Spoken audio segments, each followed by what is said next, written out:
Welcome to Building Bellingham. I'm your host, Leo Cohen. Season 2 is starting off a little different than Season 1. We're not in the studio and our conversations are live streamed onto the Building Bellingham Facebook page before they make their way here. We're a little rougher around the edges, but the core is the same. Honest conversations with local entrepreneurs, talking about challenges, failures, and the effort it takes to build a successful business. Join me as we dive into the story behind one of Bellingham's biggest brands.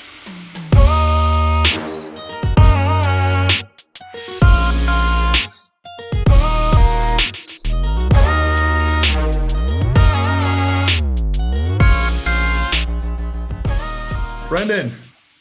How you doing? What's up, man? Thanks for joining me today. Thanks for having me. Excited to be here. We're not canceled yet. We're on Season 2, Episode 5. Brendan Pape here with Brist Mfg Manufacturing, located here in Bellingham. I mean, this is about as grassroots as it gets, right? Oh, yeah. Local. Practically neighbors. Pretty much neighbors, man. So tell me a little bit about you. What a lot of people see is because you're a supporting business. You support other businesses by, creating merch and signage and all of that, all of the above. People know about you, but it's kind of like secondarily at this point. And you had a pivot point in your business career, right? Tell me a little bit about who you are and where you came from. How did you end up in Bellingham with this manufacturing empire up here? Yeah, totally. So I was born in Seattle area. I lived there until about the 5th grade. And then my mom and stepdad, we moved out to Minneapolis. So I lived in Minneapolis through high school. And I knew that I wanted to get back out to the West Coast. So I came out here, went to Western Washington University and got my undergrad. And that's kind of where it all started. That's where my past business partner and we started a clothing brand called Decidual our junior year of college. And, the rest is kind of history. For the last 10 years, I've been owning and managing my own business. And Brist was a big pivot off of that clothing brand. Yeah.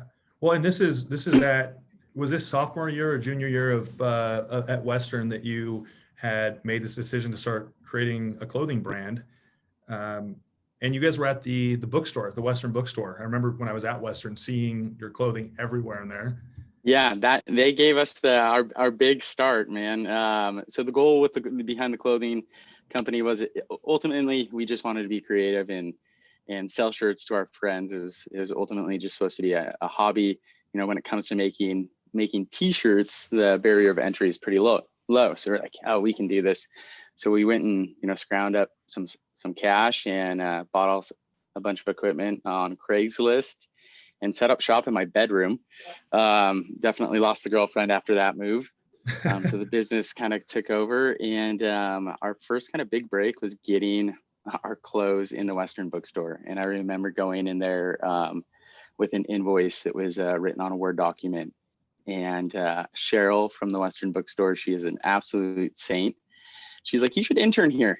I need to teach you some things. And so that was kind of like the big break point for us. We sold a ton of merchandise that really helped us kind of propel the business forward, reinvest, and ultimately open up new opportunities. Yeah, it was, so super exciting. And you're a couple of college kids at this point. You're going through school. So people don't look at school as a full-time job. If you're going to do it right, it's a full-time job, right?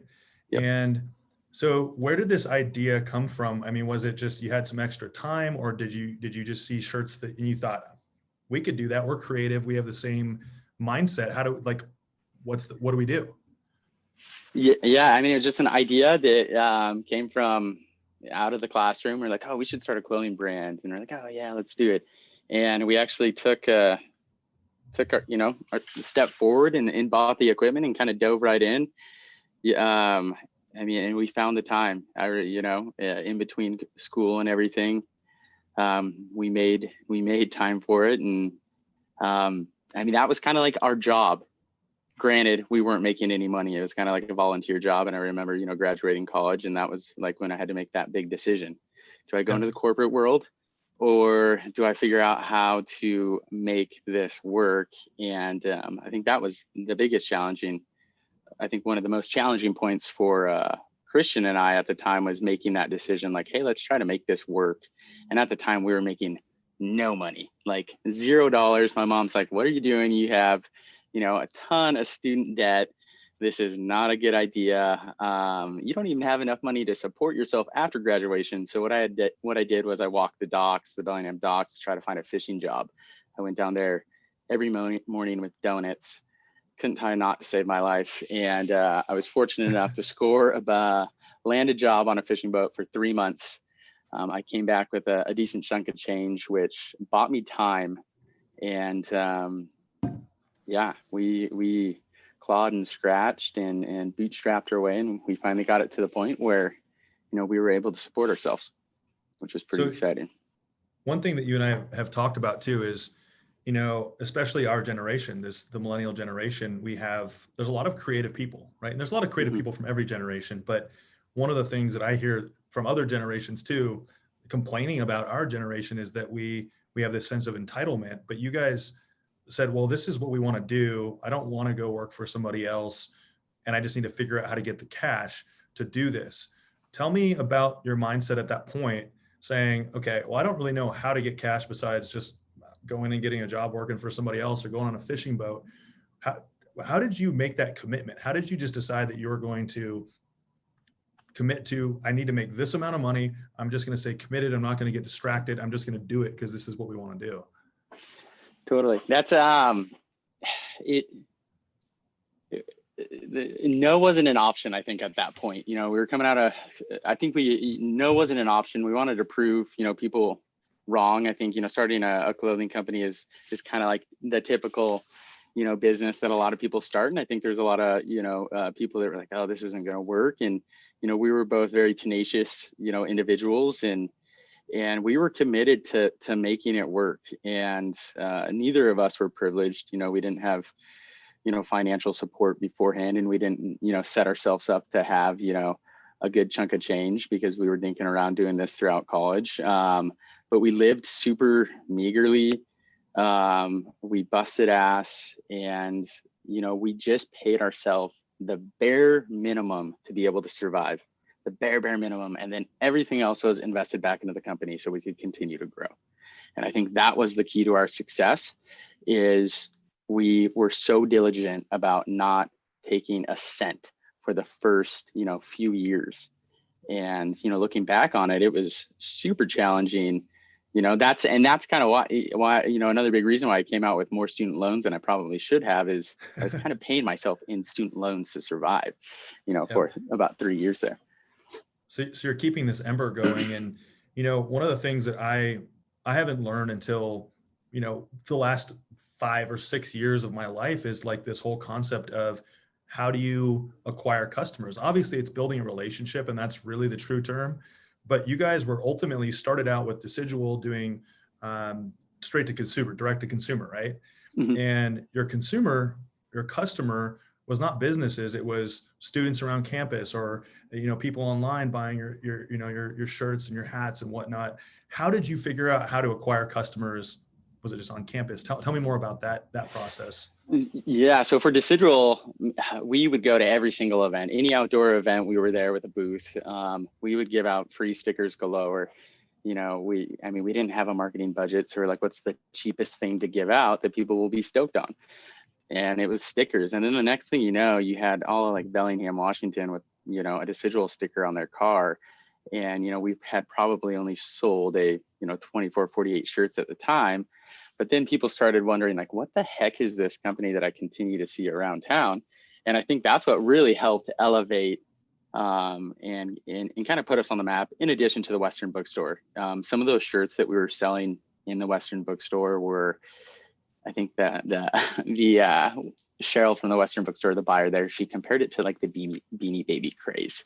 Everyone had one of those neon green Washington ground t-shirts.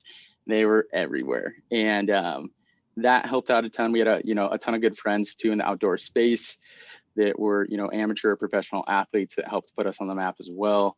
So just networking, and yeah, man, he's back. It's I'm all back. Good. So interesting. So you're starting from basically nothing on this. You're acquiring customers because you basically put out brand. You just put your brand out there. Did you know that that was a strategy, or was that just the first thing that popped into your head that you're like, well, let's just get the brand everywhere and get everyone wondering what it is? I think we kind of knew that, that we got to put it on the map somehow, and we can't buy all this inventory to put it on the map. So what is the cheapest thing, to do? What is that thing that's going to stick with people? No pun intended. And it was like a sticker. Yep. And we got thousands and thousands and thousands of stickers made, and we just gave them out for free. We were always on up at, Vendors Row. We'd go down to Seattle and go to, snowboard premieres. So we're definitely, super focused on, north of Seattle area at the beginning. At the beginning. And when you're doing any sort of apparel brand, I mean, I've seen it many, many times where inventory is always the big, it's kind of the pain point, right? How do you buy too much? Do you buy too little? How do you do this? So when you guys were starting out and didn't have as much cash on hand, because the business, you're putting everything back into the business, making sure that fire keeps going. How did you guys gauge how much inventory to buy? I mean, what were you doing to track your metrics to be able to really ensure that you have the right amount of inventory on hand? This question kind of leads to how we, began setting the foundation for Brist. But originally, we would try to kind of like make to order. But when it came to like super custom stuff, like stuff that is like super unique, it's not just, a product that you can go get embroidered down the street or a t-shirt that you can print on. That was the stuff that was challenging to gauge, because going overseas and creating something custom, that's when you open up yourself to being stuck with a ton of inventory. And that's how we kind of began setting the foundation for Brist. Is we were at this point in Decidual where we were tired of just making simple screen printed t-shirts. We were tired of making, just simple embroidered hats. We wanted to do more custom products, that you would find in an REI or a Nordstrom or your favorite, snowboard shop. That was super, super unique apparel. And the only way to really do that at the time was to be, a super large corporation that had awesome supply chains, because suppliers overseas, they make their money on volume. Large orders, like 1,000 pieces of a style and a color, 5,000 pieces of a style and a color. And we're this, super small, company that, has a hard time selling, 72 shirts of a single style.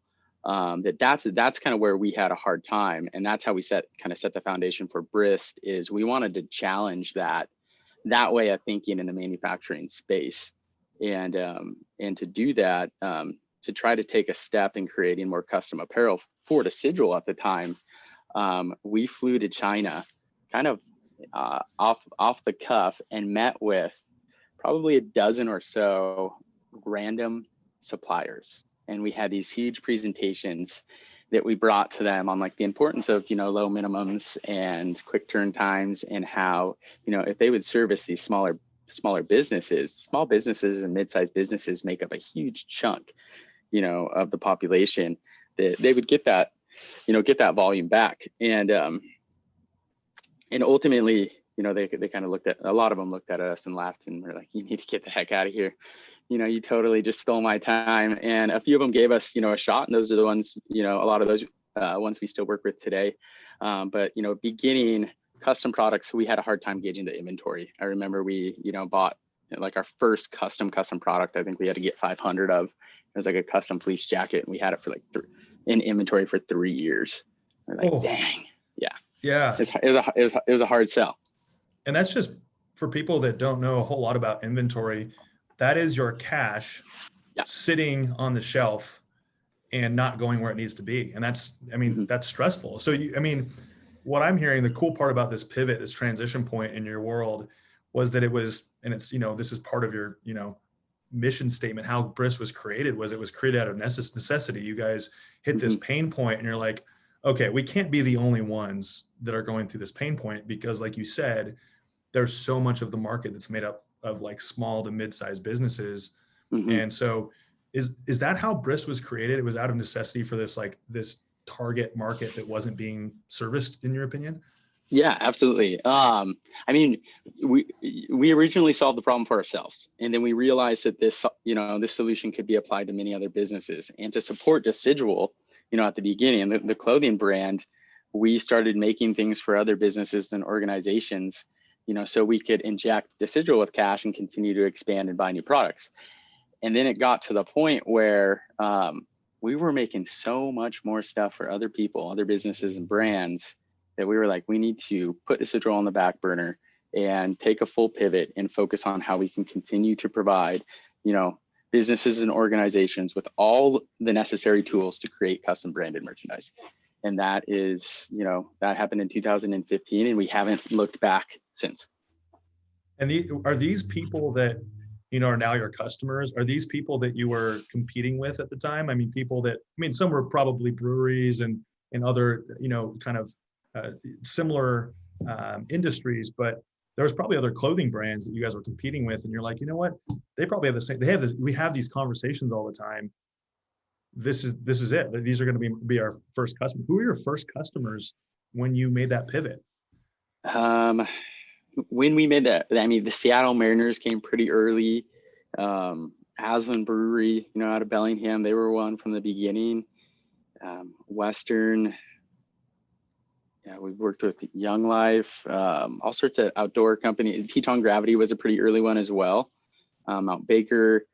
So, they were kind of all with us from the beginning and helping us kind of figure out, the program and how it worked. And it was pretty exciting to see. And the organizations that we work with today, I wouldn't have ever imagined making, apparel for some of these organizations if you would have asked me 5 years ago. And 99.9% of people don't know that we made that apparel because it's 100% supposed to be private labeled for them. Yep.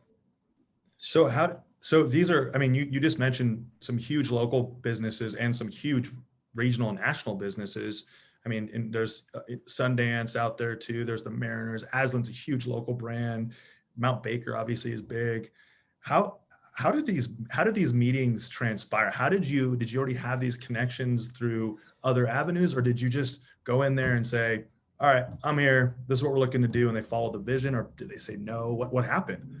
Some are good friends, like Aslan. Those guys have been friends from the beginning, so they gave us, a chance, and I think they understood the vision and what we were going for, which was awesome. And then others, for the longest time, me and a colleague, we would just drive, all throughout the West Coast and go into businesses and pitch the business. We'd sleep on friends' couches, and a lot of people loved the vision. They're like, what do you mean you can make me a custom product from scratch with my brand on it? So I don't just have to have that typical embroidered hat. Like, I can create my own unique identity.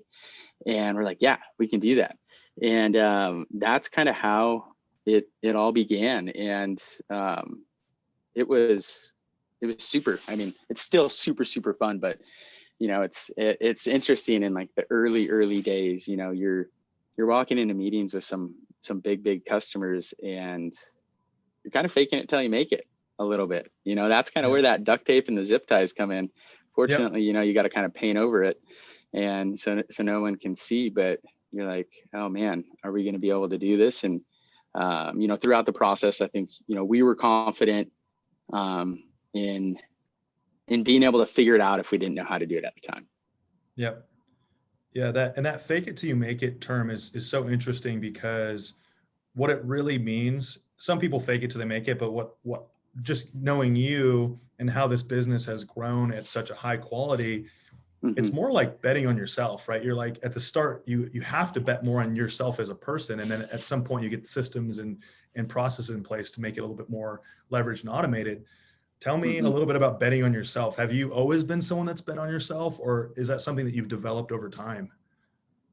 I don't think I've always been that person. I think when it comes to business, yes.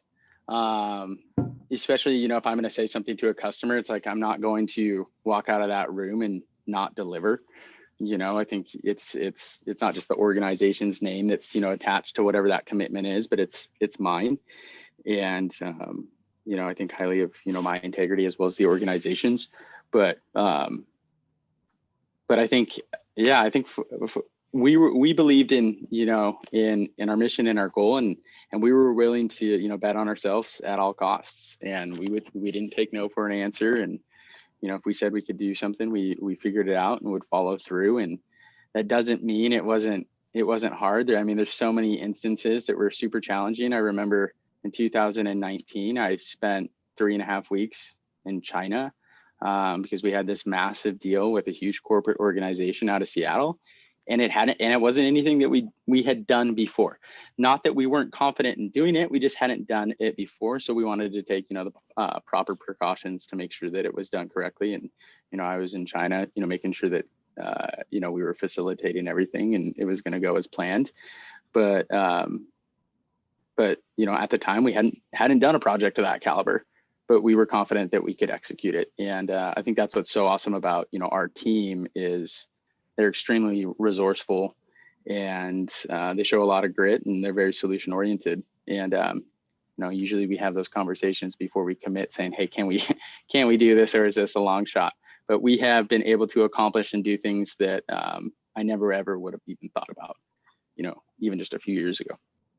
Yeah, absolutely. It keeps evolving, and Totally. so there's this pivot point where you guys created Brist out of necessity because it just was naturally magnetizing in that direction, right?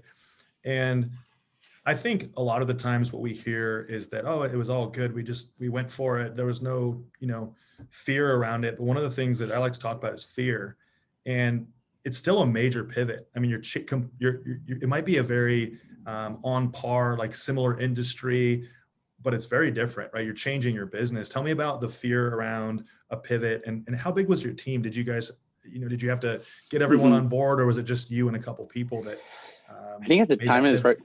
Yeah, I think at the time it was like 8 of us. So the majority of us were on board. What made that pivot easier is the financials. It was a financially sound decision. The economics, completely penciled out. At that time, we were making, so much more product for other people that we were just diluting our focus and diluting, I think, our opportunity for success, because we were focusing on Decidual, which was the brand at the time that wasn't showing a ton of success. And we were, so focused on that we, I think we probably should have made that pivot a little bit earlier, because it's, we were crushing it on the custom manufacturing, standpoint, but the brand, it was kind of flat for the majority of its, of its life. But that was kind of the ultimate goal and the dream that we really held on to. And then, one day it's like, hey, it's time to confront the, the brutal facts. And, if we take this off our plate and we focus here, I think we can create like a bomber, business that is going to be, built to last. Yep. And so you said there's about 8 people. So tell me a little bit about the roles at that time. So it was you, and then who else was on your team? What were the roles at that time? Yeah, so it was me. I had a business partner at the time. We had Carson, who's been our first designer. He's still with us today. He is an absolute rock star, incredible designer. So he was there. We had, I think, a couple team members that were a part of kind of like the production aspect. We had an intern at the time. Her name was Olivia. She's with us today. She runs our e-commerce program. And we had, I think like one sales rep, Aaron, who might come back and join us. He took a hiatus to Seattle and might be joining us again, which is exciting. So it was a pretty small team. So production, design, and sales is pretty much kind of what it was made up of. Do you think at that time you were over-structured or under-structured for what ensued after that? Because I mean, Jack over at Aslan, they're, friends, and you know them, and there's connections maybe to Mount Baker through snowboarding, but were you prepared for like these bigger conversations, or was it just something where you're like, all right, we're going to just take it one step at a time. If we need to grow, we'll grow. Tell me a little bit more about that. Okay, we've started this, the next step after that. Yeah, we definitely were. We were underprepared. We weren't structured. I think shortly after, we did make that pivot. We got a pretty big PO, and a good friend from college lent us $50,000 to cover that PO. And Yeah. And then after that, we really started focusing on building the foundation and what it would take to be able to support, the business that we were trying to create. And when you look at Brist today, we almost have like 4 individual businesses, and we have evolved a lot. But at the time, it was we were trying to do a lot. We were trying to do a lot with a super small team. Yep. No, I can resonate with that. Yeah. And then only from there you can become more and more prepared and just Totally. understanding how that goes. But yeah, so one of the things you mentioned was you were challenging the norm of manufacturing, right? Mm-hmm. Apparel manufacturing. And typically like the companies that you had gone and pitched about supplying decidual were like, you need a minimum of 1,000. What was your vision for challenging those norms? Because you're very clearly unique in what you do, which is why companies work with you. In challenging that, because we couldn't be successful without doing that. So in order to make decidual successful, we needed, supplier relations that would focus on low minimums. We needed to have, the tool belt to create custom apparel, to distribute custom apparel, to design custom apparel. When it comes to creating, just screen printed t-shirts, sure, that is, the barrier of entry is, much lower, but when it comes to creating a full suite and providing an organization all the necessary tools to create custom merchandise, you need a hefty infrastructure and you need a supply chain that can support it. And in order to support the customer segment that we were targeting, we needed suppliers that understood the importance of low minimums and quick turn times. Right. So it didn't just fall into place. You had to make all of these relationships on the back end, show those people the vision, and then be able to go and say and tell and communicate, transfer energy to people and say, this is what we're doing. And we have this backing now. So there's so much building ahead of time, it sounds like, to be able to go talk to your first customer. Totally. Yeah. And that was kind of like how we built this digital, I guess, out of the beginning. When I mentioned going to China, that's where we really presented the vision and the idea for Decidual that ultimately kind of bled into, what Brist is today and that foundation. So it was getting, the back end, all those suppliers on board. And then after that, it was communicating to our customers what the heck we were doing. And a lot of them, for the longest time and still today, can't quite wrap their head around what is it that you actually do? Because we do quite a bit of stuff. So, and how do you communicate that? Because it's when you have something that's different, when you have something that's proven, not that this isn't proven, but when you have something that has been done on many different levels, to like, let's say the mass producing scale, that's easy to communicate. Hey, this is proven, this works. And you're creating this new market, right? How do you go and talk to the buyer at the Mariners or Jack over at Aslan or Mount Baker or any of the Sundance, any of these big organizations, and say, how do you communicate that to them and help them understand that if they're truly asking, how does this work? How do you do this? We had to show them. So we had to bring samples, we had to show them, we had to present. I mean, to this day, the reason why we've got a lot of our biggest customers is because we put these comprehensive proposals in front of them that really want to explain what we do. And it shows basically we put together pitch decks it's an art portfolio that shows an entire organization's line and what we could do for them if they were to work with Brist.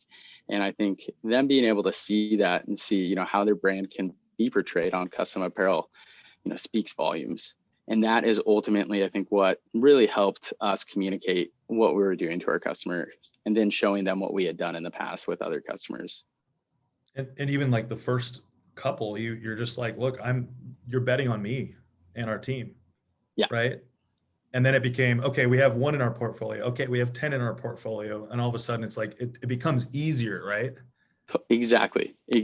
And we just took, we continued to take the successes and show them to, different customers. And that was like the testament that, hey, this does work. We have proof, here's testimonies, here's products, here's case studies, which really helped, us validate what we were doing, and then also prove to the customers and give them the confidence that what we were doing was going to work and that we were going to help them create, a successful apparel program that was either going to elevate their brands, open up a new additional channel of revenue, help them, better market and target, different customers and so forth. Yeah. And what's interesting is I didn't realize how much of, just at breweries as an example, how much merch actually, is part of their revenue. Like I just didn't realize that. And how did you, was that something that has changed over the last 10 years, or is that something that's always been a huge proponent or component of, a brewery or a restaurant? I think craft breweries for sure. I mean, that was one of, the first customer segments that we really worked within was the craft breweries. And it's crazy, the amount of loyalty that communities show, and you want to, and I think that's like the power of apparel. We all wear what we are proud of. We wear what we like, so if I go into a brewery and I like this brewery and it's, in my hometown and I'm excited about their logo and I'm excited about what they're doing, I want to wear, a shirt because that's something that aligns with, my values, my interests, what I like. And it's nuts how much, how much merchandise beverage companies can sell.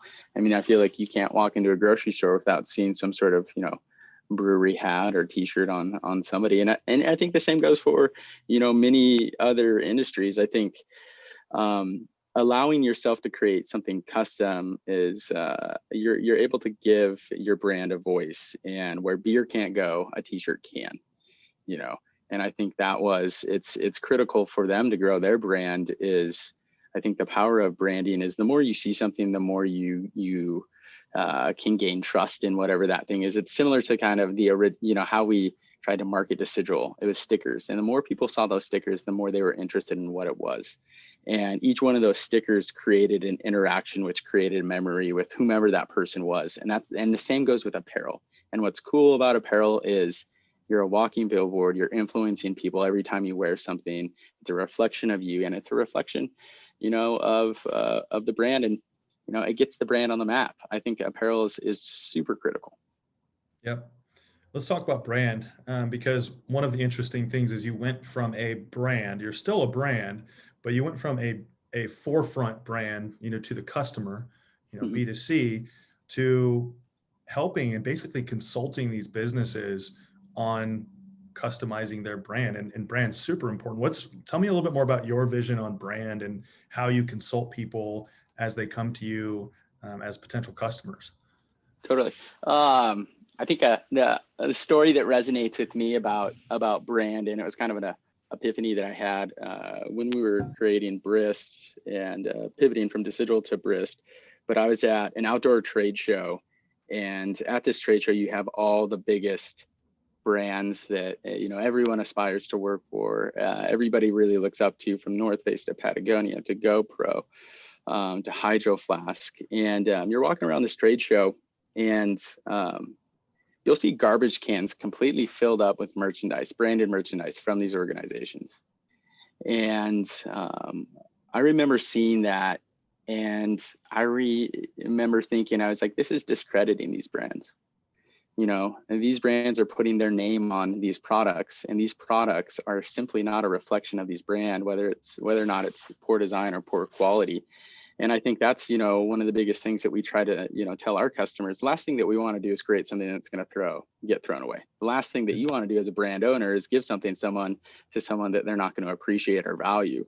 And, that's been, one of our big missions from day one, is to help organizations elevate their brand through the power of apparel. And in order to do that, you got to be thinking about quality. You got to be thinking about your consumer and what they like. And if your goal is to, get just quantity out there of a cheap product, you need to understand you're just burning your marketing dollars. And if that, cheap, if I feel like, anything needs, in terms of branding, I think, whatever you're going to put your logo on, it needs to align with your primary objective and your primary product. So, for North Face, if you're going to put your logo on a t-shirt, that t-shirt needs to be quality because you're selling a quality product. There needs to be alignment. So if you sell a quality beer, you should be selling quality products that align with that beer. you know, because people believe that your brand is, you know, a quality brand. And it was pretty disgusting just to see how much stuff was thrown away. And we're completely against tchotchke stuff, stuff that gets, you know, cheap promotional items. We have done, you know, we have actually began to introduce some of those products into, you know, our product lineup, but we do it in a way that is as mindful as possible and really try to understand, you know, the customer's mission with the objective behind buying that merchandise. And, you know, we try to position, you know, promotional products that are quality and going to serve a purpose and be used and not just end up in a junk drawer that gets, you know, thrown away in a month or so. Yeah. I mean, there's a lot of businesses that create, you know, whether it's, you know, cutting boards or just like random things. I mean, maybe that's not the best example because you use cutting boards, but it's those tchotchkes that your mission is to get your brand out there, but they end up just getting thrown away. And so let's talk about, you create this niche market, right? For small, middle size, and obviously there's bigger brands they're now working with you as well. But you make your money because it's probably a lower profit margin. You know, when you have to mass produce to make a lot of money, I think, in the manufacturing world. What did you adjust to make the numbers work when you're in this niche market? That is a great question. And that's something that, you know, we're continuing to evolve today. So seeing how originally our model was to serve small businesses, we weren't making, you know, super large volume. So we had to work really hard at negotiating, you know, our costs with the factory and help them understand, hey, you know, we may order this hat right here in 72 pieces, but we're going to order, you know, on the year, 80,000, you know, of this style from you to try to, you know, get, you know, better quantity discounts. But that is something that, you know, we're working on right now is understanding our customer segments, what products are most profitable and, you know, expanding those product categories. But all in all, I think from a manufacturing standpoint, we've had a pretty healthy margin. One thing that, you know, we did get a pretty big margin hit a couple of years ago with the tariff increases. We saw a pretty big hit to, you know, our bottom line because of that. But we've worked hard on, you know, trying to find efficiencies to make, you know, cut down our costs. And we've worked really hard at negotiating, you know, our raw costs with our suppliers. And we do a lot of things in-house. So we do commercial grade screen printing in-house, which, you know, allows us to control our costs and to try to create, you know, efficiencies so we can, you know, maximize our output. And that's helped as well. Yep.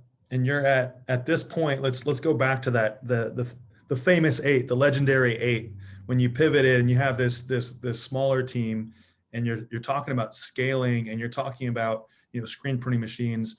You probably already had a pretty sizable inventory of machines that you needed. But if you're going to scale, not only did you need more help as far as leverage goes, more people, but also I don't know how much screen printing machines cost. I'm sure they're not cheap, but tell me about these moments where you're taking this leap of faith and saying, okay, we're going to buy this $50,000 fill in the blank. What was that scaling process like between people and machine? It was, that came down to understanding our output, you know, what we needed to be able to do on a regular basis to keep up with the demands. And we started super small. Like we had a manual press out the gate. And then I remember we bought our first automatic press. I think it was such an old, dirty machine. It was, I think, $25,000. We were so excited, super worried though. We were like, gosh, man, this better increase our output. This better work. The guy that came to set it up lived in his van. He had like a cat with him. It was so bizarre. But that was our first press. And that really showed us the power of efficiencies, and that, you know, equipment can really help create, you know, strong efficiencies and really increase our output. And then after that, we bought, you know, a new press, and now we have a handful of new presses. We bought some sizable equipment this last year, automatic like poly bagger, and now those decisions, you know, they're a lot more easy to digest, because you can, you know, run the numbers and understand, you know, it's going to get paid off in this amount of time. You know, this is how much more efficient it is. now than it was before. But at the time, being young and not fully understanding, everything, it was always, a super long discussion. And I think what also made things, a lot easier was we didn't take out any loans. We took out a super small equipment loan, but we heavily reinvested back into the business. And I think we were both kind of scared of debt at the time. We wanted to be in control of our destiny. We didn't want to borrow any money. Now, I understand obviously the importance, of that. And but back then, we pretty much paid for everything with cash. And how does, you're in a situation where you have the ability to analyze your reserves, and you have the ability to look at debt, and you now understand debt better, and good debt, Mm-hmm. bad debt, the right debt for now. Mm-hmm. How did you gauge that before, and how do you look at it now, and what are some things that you might finance versus pay cash for now, knowing that a lot more of your systems and processes are proven? I think you need cash to grow. And I think that's the biggest thing. You gotta have cash to grow. And I think because of that, financing equipment is obviously the necessary way to go, as if you want to have, a solid, a more rapid growth trajectory, at least for us. So I think that's kind of like one of the biggest things. We'll finance things now, opposed to paying for cash, because we want to keep as much liquid as possible so we can put it into hiring experienced employees and other growth opportunities and stuff like that. Cash is king. Yep. It's an important thing to any growing business. So you're human, right? I'm pretty sure you're human. Definitely not an econ. Yeah. Tell me about failure, because that's a huge thing that I think a lot of people project that they don't have. It's a very vulnerable thing to talk about. And some people see them as the end of the road, and it's ruins their world. And other people look at that as a red light that turns to a green light, right? Mm-hmm. Tell me a little bit more about some of your favorite failures throughout your journey. First off, failure is the essence of learning, right?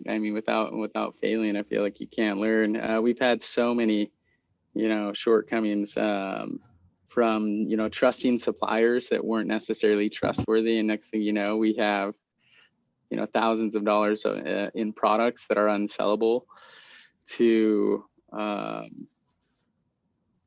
we had our fair share of problems from like a supplier front, and then sometimes biting off too much, that we can handle, and, not fulfilling, an opportunity in like a timely fashion. I think leadership wise, I think I'm continuing to learn, and I think there's decisions that I've made, in the past that weren't, the best decisions, or I could have handled situations in, a better way. And I wouldn't necessarily consider, all of these things failures. I think they're shortcomings that help you learn on how you can do something better in the future. We've had tons of challenges. I went through, business partner buyout. That wasn't a failure. That was just, a challenge and a big bump in the road. To, Decidual was in a pretty big legal lawsuit over the brand name. And, we've definitely fallen flat on our face, countless times. But I think all those times have made us stronger and helped us recognize, what we need to do differently. And if you don't fail, you're not a human, right? You got to do it to succeed. You have to. It's so critical. And I think it's important to look. It's so important for learning as well, and experimenting. I would rather have our team fall flat on their face and not necessarily try. If you truly believe in something, let's go for it. Let's figure it out. We've tried to do things, and they didn't necessarily work. Like in 2020, we pivoted our business model. Not our business model. We took a brief pivot because we had no business. Q1 2020, everything stopped. We had 50 full-time employees, and we had customers that didn't want to buy. There was so much uncertainty. So we tried to figure out, what do we do? So we launched a campaign called We Got This America. And the goal with this campaign was the goal of this campaign was to try to be a breath of fresh air in so much negativity, and ultimately give small businesses a platform to help kind of fund themselves with these, slogan t-shirts that, said, "We got this America." We built a website, we launched a video, we made product in a matter of a week. It was incredible how quickly the team rallied around this.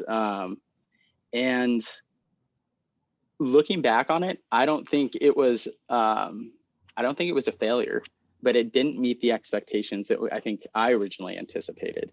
But I think what we had accomplished there was immense success. I think if, some team members may look at it, they're like, "Oh, this wasn't a huge profitable opportunity. It didn't make us a ton of, it didn't keep the lights on," which is what we were hoping it was to do. But the learnings that we took away from that, I think are priceless. It was such an incredible learning opportunity. And you just mentioned many different instances where you have this time after you make a mistake. You have to make a judgment call, and you have to make it based on your experience. And if you have none, you have to you're kind of winging it to a certain extent. Tell me about those moments, and maybe it's the time has kind of shortened up a little bit from, you have thinking and doing. So you have this time to process what happened and learn from it. Do you think you've gotten quicker at processing a mistake and then acting, or having your team doing the same thing? Do you feel like that's gotten quicker, or is it the same speed that you had when you first started doing this, just different problems? I think it's a lot quicker. I think we're good about understanding. I think we take a lean approach. We try to, if we implement an idea, we get, or a product launch or something like that, we try to get feedback and continuously improve that product or that aspect that, evolves it for the better, which helps us make decisions on whether or not we want to continue to move forward with something that may or may not be successful. Whereas I think before we would be like, "Oh yeah, we can do this. Let's keep going. Rather than, recognizing, hey, this, may not be the best option. For We Got This America, I think, after probably 2 months or a month and a half, we recognized, hey, we need to pull back on continuing to put a ton of resources into this. It was an all team thing, but we recognized, hey, this isn't getting the traction that we, originally anticipated. And we need to begin thinking about, a new direction, or assuming, the similar direction that we were going prior to, everything halting. And this is, we don't have to talk too much about the pandemic, but this hit at 10 years into you being a business owner, right? This is right around your 10-year anniversary of owning your own business. Obviously, Brist has been around since 2015, but this hits you at 10 years. Is this like oh my God, you just never know what's going to happen? What was your mindset like at that point, saying, huge accomplishment, we made it 10 years. Mm-hmm. What do we do next? We came into 2020 with huge growth goals. We were, building the foundation to continue to grow.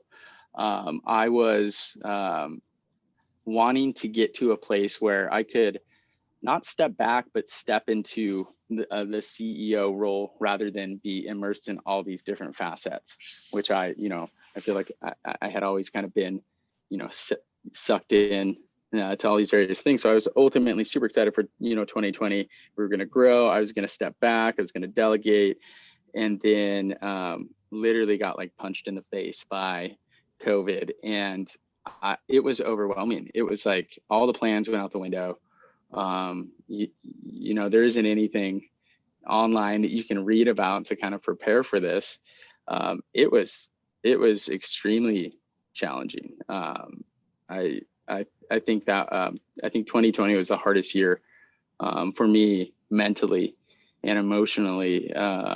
Just the ups and downs, not just with the business, but I think the ups and downs that it put our team through, and the fact that as a leader, you're trying to shelter your team and do what's best for your team, but to be honest, I had no idea what to do. And what I tried to do was best. And looking back on it, I stand by everything that, that we did and the decisions that I made. But all those decisions were extremely hard, and it was extremely, it was a challenging year. We came out super strong. We had a record quarter in Q4, but Q1 and Q2, man, we went from 50 employees down to 14. And I think that was the hardest day I've ever had in my life, because it's like, and a lot of those, a handful of those people had been with us from the very beginning, and I didn't know, it's like, are we going to be able to continue to maintain, you only have so much cash. How long is that going to last? We have pretty extensive overhead costs. We do warehousing and fulfillment. So we have to maintain that component, and just to maintain that is an extremely costly thing. We just moved into a new office building. And, that was a hefty expense that, so it was tricky. It was a tricky year, but I think what was cool is it was really inspiring to see how organizations pivoted. It was inspiring to see how organizations adapted. It was, uplifting to see how we adapted, how we moved fast. And I think we accomplished more than we've ever accomplished in 2020. So as hard of a year as it was, I'm extremely thankful for it.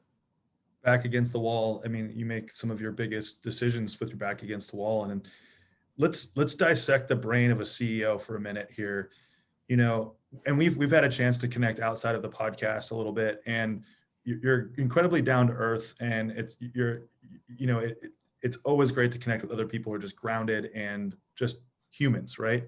And you've probably had people, bad hires at some point, or people that end up taking other opportunities. And so you have this great culture. What is it like inside the mind of a CEO to say, we need to cut X percentage of our employees, and having this this moral debate of something that is the necessity of the company to make sure that it continues forward, but is an incredibly hard decision? Tell me about your mindset in those moments where you have to make a really hard decision. What was that like for you? I mean, in terms of 2020, is that? Yep. Definitely super emotional. I think, at the end of the day, we have to do whatever we can do to preserve the organization. And even though that's what, I know is the best thing, and the things that, we have to do, I remember we would drag we drug the feet. It's like, we need to be making these cuts. We needed to make these cuts a week ago, but it was such a challenging thing to do. I think 2020 left me calloused, from that. I think I've learned a lot, and I was fortunate enough to have we had hired an HR person who is now our COO, and she has a ton of experience, and she brought an incredible perspective and helped out so much with that. I don't know what I would have done without her in 2020. So thankful for that. But those conversations are super hard, because as a business owner, you want to be able to provide for your team members, and when you're put up against a wall and you can't do anything, it's challenging. I mean, I listen to those, the podcasts from like Dan Price and stuff. He's like, I would never lay off any of my employees. And he has a unique perspective, but he also has a unique business. He has a tech company. He doesn't necessarily, need to. It's his cash. I mean, I think you have to gauge the business. I think I listened to one of his things, and he said that I think leaders that have to lay off their employees are bad leaders. And I was like, I don't agree with that at all. I think if an owner is trying to lay off employees so they can get, a better bonus or something like that, absolutely, that's not a good owner. They made a bad decision, to hire that person. They need to stick with it and figure it out. But if the business isn't in jeopardy, I think you have to make those decisions. Yep. And part of that is this whole concept of radical candor, right? I don't know if you've read that book, but it's this concept that when you genuinely care about somebody, you're willing to have the tough conversation. And you've probably had moments where you're like, I'm not even willing to have this conversation, because we have to genuinely care, right? Mm-hmm. And So in those moments where you have all this emotion going, you care a lot about this person, you want the best for them, you don't want to put anybody out. How important is that radical honesty or candor with that person, to have that conversation? I think it's super important to, to help them understand what's going on and why you're doing what you're doing. And I think that's where you have to have that human element, Yep. And I think our team really understood why we had to do the things that we did. And we had an incredible team that, was willing to work when when we couldn't afford to pay them to work. But I think, communicating it and helping team members understand why you're doing what you're doing is critical. Yep. And part of that's culture. And I know culture has got to be one of the biggest corporate buzzwords of all time, but there is a really genuine, if you talk about it in the right way, it is a truly genuine and really meaningful thing. And I know that's been super huge for you guys because you have a lot of the same people that you started with. And tell me about your culture. Ding, ding, ding, corporate buzzword. But tell me about what your culture means to you. What is it? What is your culture? What does that mean? I think we have a very fun and positive and caring culture. Looking back at the beginning, I think it used to be super fun, like zero rules, like bring 18 dogs to the, to the warehouse, to the office, make sure, of those 18 dogs, 10 of them are 2-week-old puppies. It was everything went. And it was fun. And, but I think as we've grown and evolved as an organization, so has our culture is growing up. But I believe Bris is an extremely fun and caring place. And it's we definitely grown, and our culture is like we are in the midst of culture change. But I believe it's changing. It is changing for the better. We are growing up. We want to continue to grow. We have, big objectives. That doesn't mean we don't want to have fun. That just means, hey, we can't light fireworks inside on someone's birthday anymore. That's a recipe for disaster. Amazing. Yeah. Yes, we would do those things, and we had so much fun. And we're growing out of that kind of stuff, but we still have a blast. We had an incredible virtual Christmas party. We have some party planners that always make sure it's a good time. People feel cared about and people feel appreciated. And we want it also to be a place where people can kind of let their guards down and show their true self. Yep. Be comfortable bringing themselves to the office or to the factory. Happiness and money. This is like, you and I had somewhat of this conversation last time we talked, and you've got this scale of, yes, money is important for security. Money is important to give opportunities. And I think it sometimes gets a bad rap, and everything can't always be about happiness, but it can't always be about money. Well, tell me, what is your philosophy on the balance of happiness and money as a CEO, and what you try to present to your team on your mindset on that? Oh man, that's tricky. I think money doesn't create happiness. Looking back at where we came from, I think we're at an awesome place right now. I'm making more money than I made 5 years ago, but I wouldn't say I'm necessarily more happy than I was 5 years ago. I think happiness for me stems from caring about what you do, caring about why you're doing it, caring about who you're doing it with. And I think that creates something that is worth more than any sort of amount of money. And I think early on, I wanted to chase.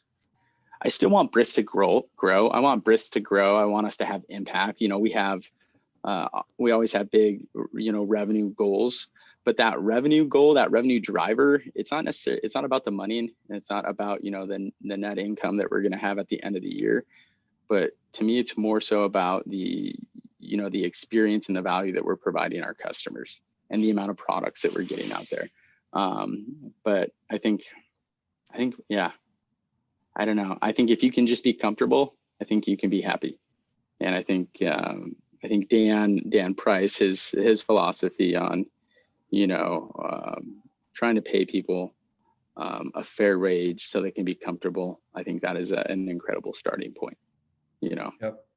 So I think there's a balance there. I don't think you can't make anything, but you gotta be, comfortable. Yep. Well, another balancing scale is hard work and luck, right? And some people don't believe in luck. Some people don't have to work hard, and everything falls into their lap. But for you and your story, how much is, just grinding it out, and how much is maybe did you put yourself by working hard in the right opportunities where things happened and they seemed lucky, but they were just happening because of the hard work? What's your philosophy on that balance? I think in order to be successful, it takes a whole lot of grit and tenacity and not giving up. Sure, there's those anomalies out there that, may not work super hard, but are super successful. But I think, 99% of the business owners out there, entrepreneurs, are working their asses off. And I think because they're working their asses off, opportunities present themselves. And I think some people may think those opportunities are luck, but I think it's because of the hard work that they're putting in is, why. And I think there's, you could call those opportunities luck, but I think those opportunities come from, the hard work. I think looking at, all the things that we've been presented with, it's because we busted our ass for those things. That's why those opportunities presented themselves. We had a huge customer come visit 2 years ago. We have, our production facility is like not great. The walls were, the classic 1970s beige. And we're like, we need to figure this out. We had this huge customer coming on Tuesday. We need to turn this place around. We drove to IKEA. We went to Home Depot. Team members painted the walls over the weekend. We turned this hideous place into a cool place. And we got the deal. And it's because we worked, the team worked their asses off to create a presentable environment that, was well put together. And that's what created that opportunity. And you could say, oh, we got that, that deal, that's luck. But I think it's because of the hard work that we put in. Yeah. So while you're putting in all that hard work, granted, at the start of the business, it's probably pretty lopsided between personal and business, right? You're pouring so much, your energy, your money, your time into the business, but everybody's got a constant. Everybody's got something that when they do that, whether it's, exercise or snowboarding or meditating or just being around people, or maybe they're introverted and don't want to be around people, and that's their recharge. For you, through everything, through the growth of the business, through the pandemic, through everything, what has been your constant and your reset button so you can come back to the office energized and ready to help your team succeed?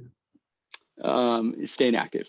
And whether that's, working out, snowboarding, surfing, but that's something that I've had to kind of work on. I think for the longest time I would work. I always felt guilty if I wasn't working. I always felt like I needed to work, and I never gave myself, for the longest time, I wouldn't give myself the time to be able to recharge and the time to do those things that I needed. And it was probably about a year ago when I was like, this is so damn unhealthy. Things really need to change. And I finally have, a solid routine that puts me in a good place to start the day. And, I can tell when I don't do it. And if I haven't done something active for the day, it shows. So I think it's super critical to find that balance. And I think that is one of the biggest challenges that I've had throughout my entrepreneur career, is finding that balance. I've always felt like I need to go. I always feel like I need to work. There always needs to be something to be done. At the end of the day, there's always going to be stuff to be done, but you have to be able to step back and realize, there's other things that are more important. And that's, your sanity and, mental well-being. Yep. And so what advice would you, so someone they want to start a business, a manufacturing business, a coffee shop, whatever industry it's in, what would be one nugget you could pass along to that person or those people from your successes and failures that if you could go back and talk to yourself, 10 years ago, what would you say? I'd say build a habit, build a routine and try to build a routine early on. I have some friends that are starting businesses right now, and one of them recently, reached out to me and he's like, I'm struggling. All I do is work. And that's how he began. And I think it's hard to break that habit. And I think one of the things that I would recommend, at the beginning is try to set that balance, set a standard for what you expect that balance should be and try to maintain it. And I think if you can do that early on, you're going to have probably a lot more happiness because you're not going to have to constantly combat, the other side. Yeah, it creates balance, because when you are building your business, there is no balance. You need to create structure, and it's an absolute must. And for those of you that are listening today, if you've got a small or medium or large business and you're not obsessed with branding, you need to talk to this guy. You need to talk to Brist, because I've seen so many brands locally just blossom through really diving into creating a unique branding palette, right? So Instagram and Facebook, Brist Mfg, right? And they can, what's the best way for people, businesses to contact you about working on their brand and getting apparel? Through our website. So bristmfg.com. We're an end-to-end merchandise management solution. So we can cover, creative design, obviously merchandise manufacturing, warehousing, and fulfillment. And we also do web management. So the goal there is to allow some customers that want it to have a completely hands-off experience. We handle, the full suite of merchandise. Yep. And you can call Brendan at 10 o'clock at night. He loves getting phone calls at 10 o'clock at night. No, yeah, I'm just kidding. Text me. But yes, go follow those Instagram pages, Brist Mfg, and Facebook page. Go through the website if anyone that's watching would like to find out more information. Brendan, thank you so much for your time today and just sharing your vulnerable story and telling us about who you are. Absolutely. Thanks for having me. I really appreciate it. All right, brother. Take care. Thanks, Leo. Building Bellingham is a community podcast exploring leadership, challenges, failures, and business with entrepreneurs right here in Bellingham, Washington. You can watch interviews live and be the first to hear about upcoming guests on the Building Bellingham Facebook and Instagram pages. Again, I'm your host, Leo Cohen of the Cohen Group Northwest. This episode was produced and edited by Cooper Hansley and Tiffany Holden. Our logo was designed by Sam Vogt. To learn more about the team behind the podcast, search Cohen Group NW on Google, Facebook, Instagram, or LinkedIn.